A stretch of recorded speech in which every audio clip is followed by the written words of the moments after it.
വരുന്നുണ്ടടാ വരുന്നുണ്ടടാ അവിലും മലരും കുന്തിരിക്കവും കൊണ്ട് നിന്റെയൊക്കെ കാലന്മാർ. 2.5 വർഷം മുമ്പ് PFIയുടെ ഒരു ജാഥയിൽ അവർ വിളിച്ചു കൂവിയ മുദ്രാവാക്യമാണിത്. പിന്നീട് കരഞ്ഞ് നിലവിളിക്കേണ്ട അവസ്ഥയിലേക്ക് കേന്ദ്ര സർക്കാർ അല്ലെങ്കിൽ മോദി സർക്കാർ അവരെ കൊണ്ട് എത്തിച്ചു എന്നുള്ളതാണ്. പല PFI നേതാക്കന്മാരും ഇപ്പോൾ ജയിലിലാണ്. ജയിലിടിഞ്ഞാലും പുറത്തു വരാൻ കഴിയാത്ത അവസ്ഥയിലേക്ക് അവരുടെ മേൽ രാജ്യവിരുദ്ധമായ കുറ്റങ്ങൾ ചാർത്തിയിരിക്കുന്നു എന്നുള്ളതാണ്. ഇപ്പോൾ ഈ അബൂബക്കർ എന്ന് പറയുന്ന PFI നേതാവ്, സിമിയിൽ നിന്നൊക്കെ വന്ന ആളാണ് അദ്ദേഹം ഇപ്പോൾ കരഞ്ഞ് നിലവിളിക്കുകയാണ്. എനിക്ക് ജയിൽ മടുത്തു, ഇനി ഞാൻ PFIയിൽ പ്രവർത്തിക്കില്ല, രാജ്യവിരുദ്ധമായ കാര്യങ്ങൾ ചെയ്യില്ല, എന്നെ ഒന്ന് പുറത്ത് വിടൂ എന്ന് പറഞ്ഞുകൊണ്ട്. പക്ഷെ കേന്ദ്ര സർക്കാർ ആ നിലവിളികൾ ചെവിക്കൊള്ളുന്നില്ല എന്നുള്ളതാണ്. എന്തായിരിക്കും മാഷെ PFIയുടെ നിരോധിച്ചു എങ്കിൽ പോലും ഈ ജയിലിൽ കിടക്കുന്നവരുടെ ഒരു ഭാവി? ജയിലിൽ കിടക്കുന്നവരുടെ ഭാവി എന്ന് പറയുന്നത് സ്വാഭാവികമായിട്ടും അവർ തീവ്രവാദി പ്രസ്ഥാനത്തിൻ്റെ കൂടെ നിൽക്കുകയാണ് എങ്കിൽ അവർക്കൊരിക്കൽ പോലും ജയിലിൽ നിന്ന് പുറത്തു വരാനായിട്ട് കഴിയില്ല എന്നുള്ളതാണ്. പ്രത്യേകിച്ച് മോദി സർക്കാർ നിലവിൽ ഭരിക്കുന്ന കാലത്തോളമെങ്കിലും അവർക്ക് ജയിലിൽ നിന്ന് പുറത്തു വരാനായിട്ടുള്ള വഴി തുറക്കപ്പെടില്ല എന്നാണ് ഞാൻ കരുതുന്നത്. കാരണം ഈ PFIയുടെ പ്രവർത്തകർ തെരുവുകളിലിറങ്ങി നടത്തിയ പ്രഖ്യാപനം എന്ന് പറയുന്നത് രാജ്യവിരുദ്ധമായിട്ടുള്ള പ്രഖ്യാപനങ്ങൾ മാത്രം തന്നെ. കാരണം അവർ ഈ പ്രസ്ഥാനത്തിലേക്ക് അംഗമാകുന്ന സമയത്ത് അവരെടുക്കുന്ന പ്രതിജ്ഞ എന്ന് പറയുന്നത് തൻ്റെ ജീവിതകാലം മുഴുവനും തൻ്റെ ജീവൻ തന്നെയും ഈ പ്രസ്ഥാനത്തിന് വേണ്ടിയിട്ട് നൽകും എന്നതാണ്. അങ്ങനെ നൽകിയിട്ടാണ് എല്ലാ തീവ്രവാദി പ്രസ്ഥാനങ്ങളിലേക്കും അവർ കടന്നു ചെല്ലും. ചിലതൊക്കെ രക്തപങ്കുലമായ രീതിയിൽ രക്തം കൊണ്ട് ഒപ്പുവെച്ചിട്ടായിരിക്കും അവരെന്ത് ചെയ്യുന്നതിൻ്റെ അകത്ത് കയറുന്നത്. കൈയൊക്കെ മുറിച്ചിട്ടേ ആ രക്തമെടുത്ത് ഒപ്പുവെച്ചിട്ട് പോകുന്ന തരത്തിലുള്ള തീവ്രവാദി സ്വഭാവമുണ്ട്. കാരണം അത്ര ഭീകരമാണ് അതിൻ്റെ ഒരവസ്ഥ എന്ന് പറയും. മാനസികമായിട്ട് ഇവരെത്തിച്ചേരുന്ന ഒരു പ്രത്യേക തരത്തിലുള്ള മനോഘടനയിലാണ് അവർക്ക് ഇങ്ങനെ പ്രവർത്തിക്കാനായിട്ട് കഴിയും.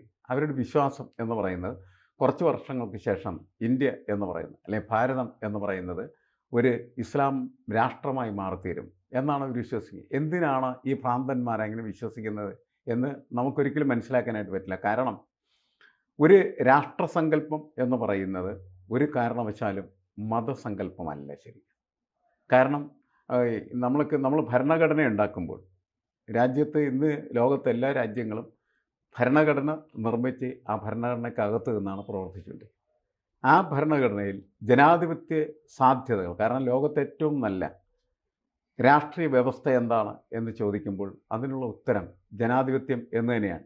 എല്ലാ പ്രഗത്ഭരായിട്ടുള്ള രാഷ്ട്രീയ ചിന്തകരും നൽകിയിരിക്കുന്നതായിട്ടുള്ള ഉത്തരം ഇത് ജനാധിപത്യമാണ് ഏറ്റവും മികച്ചത് എന്നാണ്. ജനാധിപത്യത്തിന് ഒരുപാട് പോരായ്മകളുണ്ട്.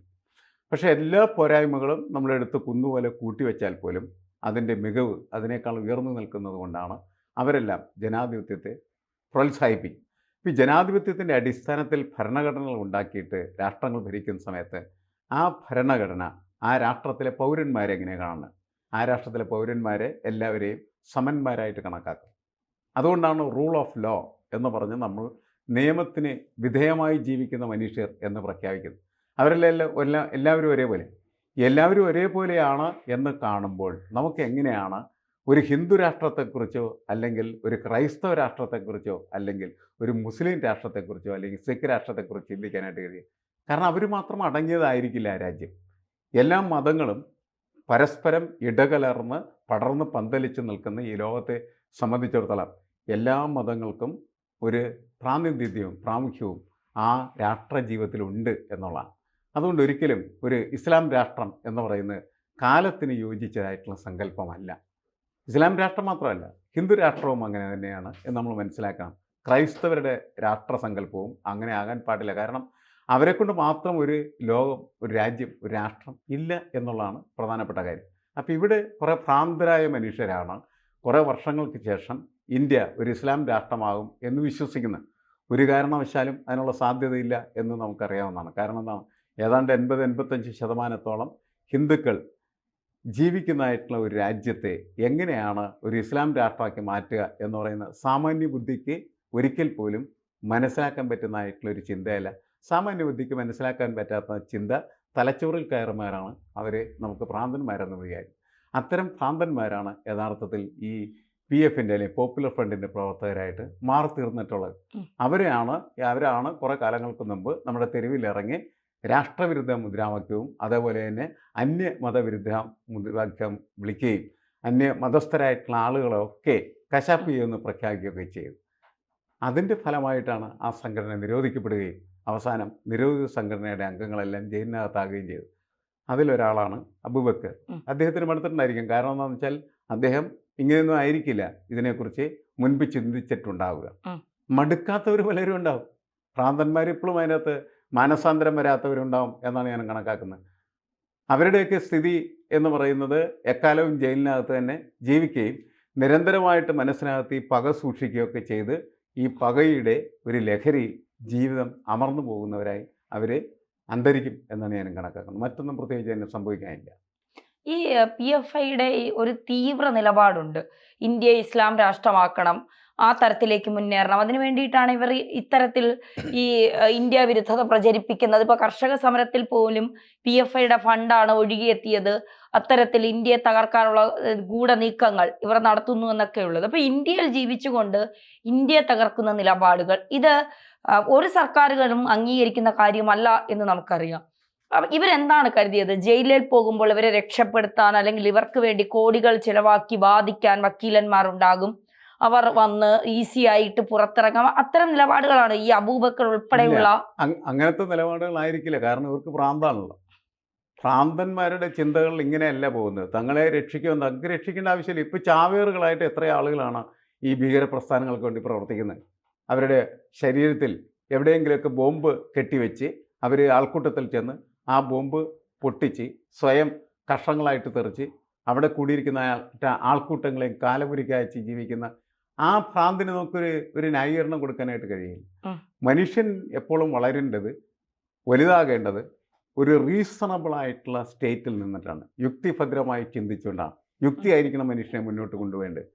ഭക്തിയായാൽ പോലും പല ഘട്ടങ്ങളിലും അത് ഭ്രാന്തിൻ്റെ രൂപത്തിലേക്ക് എത്തും. എന്നാൽ പാർട്ടികളുടെ ഭക്തി പുലർത്തുന്ന ആളുകൾ അവർ പാർട്ടി ഭ്രാന്തന്മാരായി മാറുന്നു എന്ന് മാത്രമേ ഉള്ളൂ. മതത്തിനോട് ഭക്തി പുലർത്തി അതുപോലെ തന്നെ ഭ്രാന്ത് കാണിക്കുന്ന ആൾക്കാർ മതഭ്രാന്തന്മാരായി മാറും.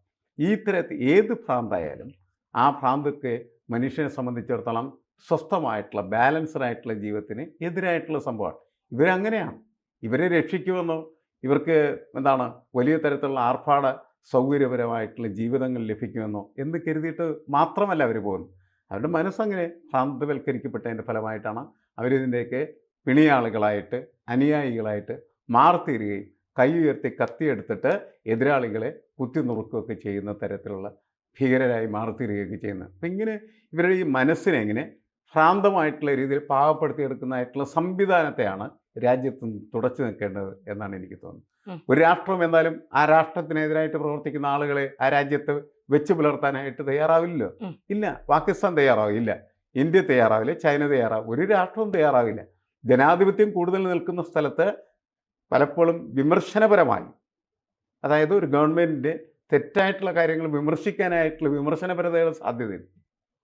അതല്ലാതെ മറ്റൊന്നുമില്ല. ഇപ്പോൾ ചൈനയിലൊക്കെ ചൈനീസ് ഗവൺമെൻറ്റിനെതിരായിട്ട് സംസാരിക്കുന്ന ആളുകൾക്ക് കുറേ കഴിയുമ്പോൾ തപ്പിയൊക്കെ തലപോലും കാണില്ല എന്നുള്ള സ്ഥിതിയിലാണല്ലോ അവരുടെയൊക്കെ പ്രവർത്തനങ്ങൾ. പാകിസ്ഥാൻ അങ്ങനെ തന്നെയായിരിക്കും. എല്ലാ സ്ഥലമാണ്, ഇന്ത്യയും അങ്ങനെ തന്നെയാണ്. അങ്ങനെ തന്നെ ആയേ പറ്റൂ. എങ്കിലാണ് ഈ രാഷ്ട്രത്തിൻ്റെ നിലനിൽപ്പ് നല്ല രീതിയിൽ മുന്നോട്ട് കൊണ്ടുപോകാനായിട്ട് കഴിയുള്ളൂ. രാഷ്ട്രം നിൽക്കേണ്ടത് രാഷ്ട്രത്തിലെ ജനവിഭാഗങ്ങളുടെ നിലനിൽപ്പിന് ആവശ്യമാണ്. അതുകൊണ്ട് രാഷ്ട്രവിരുദ്ധ മുദ്രാവാക്യം, രാഷ്ട്രവിരുദ്ധ പ്രവൃത്തി എന്ന് പറയുന്നത് ഒരു കാരണവശാലും ന്യായീകരിക്കപ്പെടാൻ പാടില്ല.